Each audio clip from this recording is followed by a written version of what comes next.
Corona के मामलों में एक बार फिर से इजाफा हो रहा है। बात अगर राजधानी दिल्ली की करें तो आंकड़ों में तेजी से वृद्धि हो रही है। ऐसे में क्या एहतियात बरतने की आवश्यकता है और इसके पीछे क्या वजह है? ज्यादा बातचीत के लिए हमारे साथ सीनियर डॉक्टर हिमांशु शेखर जी मौजूद हैं।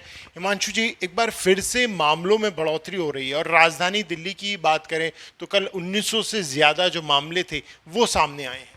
जी, ये बहुत ही चिंता का विषय है और ये एक्सपेक्टेड था कि जिस तरह से जब लॉकडाउन एक खुलेगा और लोग जब घर से बाहर निकलेंगे, कारण कोई भी हो, तो ये एक्सपेक्टेड था कि ये वेव आएगा। लेकिन ये चिंता का विषय है कि ये फर्स्ट वेव से ज़्यादा एग्रेसिवली आगे बढ़ रहा है और बहुत ज़्यादा से ज़्यादा लोग इसकी चपेट में आ रहे हैं।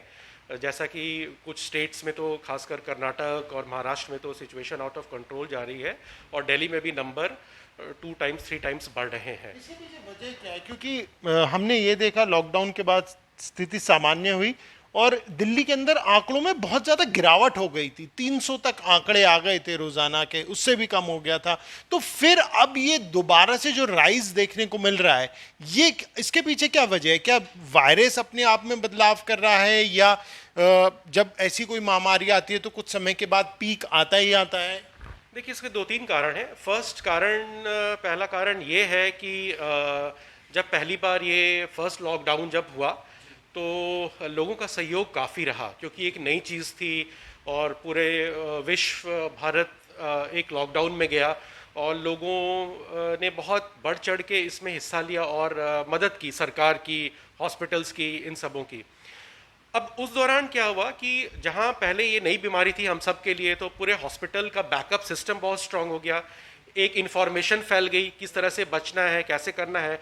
ट्रीटमेंट प्रोटोकॉल्स अच्छे आ गए।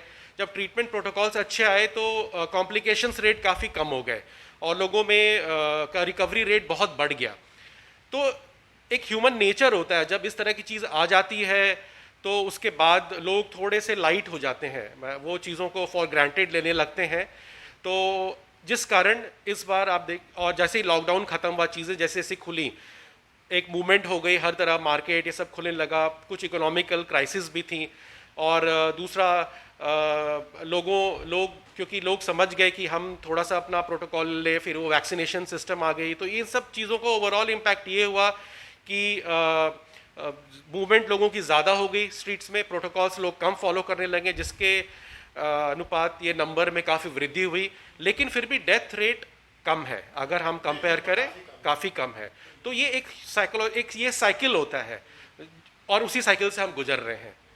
एक जो अब ताज़ा जो एक रिपोर्ट सामने आ रही है डब्ल्यूएचओ की, और जो एक लीक्ड रिपोर्ट है, प्रमाणिक रिपोर्ट नहीं है, लीक्ड है, जिसमें बात कही जा रही है कि ये जो वायरस फैला है ये वुहान की लैब से नहीं, चीन की वुहान के लैब से नहीं, बल्कि चमगादड़ के जरिए जानवरों से फैला है और इंसान तक पहुंचा है। इसके बारे में क्या कहें? देखिए, ये क्वेश्चन डे 1 से बहुत ही कंट्रोवर्शियल है। इसमें चाइना के रोल को तो बहुत ही सस्पिशियस सब लोग देखते हैं, इंक्लूडिंग सारे वेस्टर्न कंट्रीज़, ये सब, क्योंकि ये बहुत ही, और अभी जो रिपोर्ट आई है, ये बीमारी अगस्त से वहाँ पे थी, जो कि उन्होंने छुपाई और जनरली जनवरी 2021 में ये चीज़ सब बाहर आई और बहुत संदिग्ध घटनाएं भी हुई। जो डॉक्टर चाइना का जिसने इस चीज़ के बारे में फर्स्ट रिपोर्टिंग की थी, उसकी भी संदिग्ध मौत हुई। फिर 1-2 लोग जो वुहान लैब में काम करते थे, चाइनीज़ लोग, वो फिर ताइवान भाग करके गए। उन्होंने बहुत सारी जानकारी दी। अब क्या इसमें सच्चाई है क्या नहीं है, ये तो कहना मुश्किल है, पर शुरू से ही बड़ा संदेहास्पद स्थिति रही है। अब यूएस और एंटी चाइना के जो अपने रिलेशनशिप हैं, जिस कारण यूएस इस थ्योरी को मान नहीं रहा है कि ये वुहान लैब से निकला नहीं है। अच्छा, डब्ल्यूएचओ में चाइना की पूरी पकड़ है।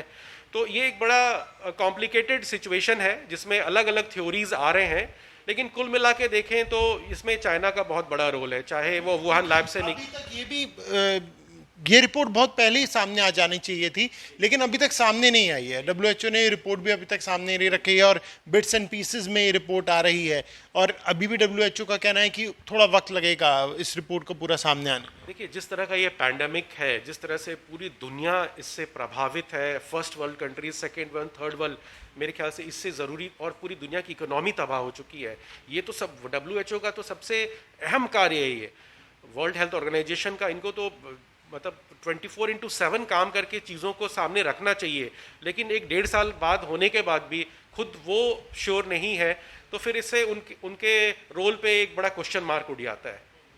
साथ ही में क्या ये भी अभी तक क्लियर नहीं हो पाया है कि ये वायरस कैसे फैला है, क्योंकि जो जैसे आपने कहा शुरुआती तौर में तो यही सामने आ रहा था कि वो वुहान की लैब से फैला है, चीन की वुहान की लैब से, प्रयोगशाला से, लेकिन अब इस रिपोर्ट की अगर बात करें तो उसमें कहा गया नहीं जानवरों से फैला है। तो क्या ये कंट्रोवर्सी? हाँ, ये थ्योरीज पहले भी आई थी कि बैट्स का बड़ा रोल था, और खासकर वुहान के जो वो मीट मार्केट था उसमें हमने देखा था वो वीडियो, मेरे ख्याल से पूरी दुनिया ने देखा है क्या क्या चीज़ें थी वहाँ पे।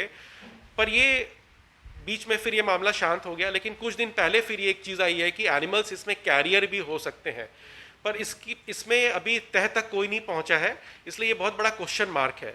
और सबसे इम्पोर्टेंट चीज़ ये है कि देखिए, क्योंकि वायरस के बड़े म्यूटेंट्स होते हैं, तो ये अब जिस तरह से एक म्यूटेंट हो रहे हैं, जैसे यूके है, साउथ अफ्रीका में म्यूटेंट्स नए आए हैं, इंडिया में भी सवाल है, तो इसमें फिर हम लोग कोई ना कोई हमें उत्तर तो ढूंढना पड़ेगा। तो फिर उसमें इस तरह के और भी सवाल आगे भी आते रहेंगे, नई नई चीज़ें जो जिसका सही है या नहीं है ये कहना गलत होगा, लेकिन सवाल अभी खूब आएंगे, अभी आते रहेंगे। निश्चित तौर पर सवाल कही हैं और उनके जवाब कब तक सामने आते हैं, कब तक रिपोर्ट पूरी तरीके से प्रमाणिक तौर पर WHO के द्वारा पेश की जाती है, इसका सभी को इंतजार है। कैमरा पर्सन सचिन के साथ प्रण शर्मा, दिल्ली।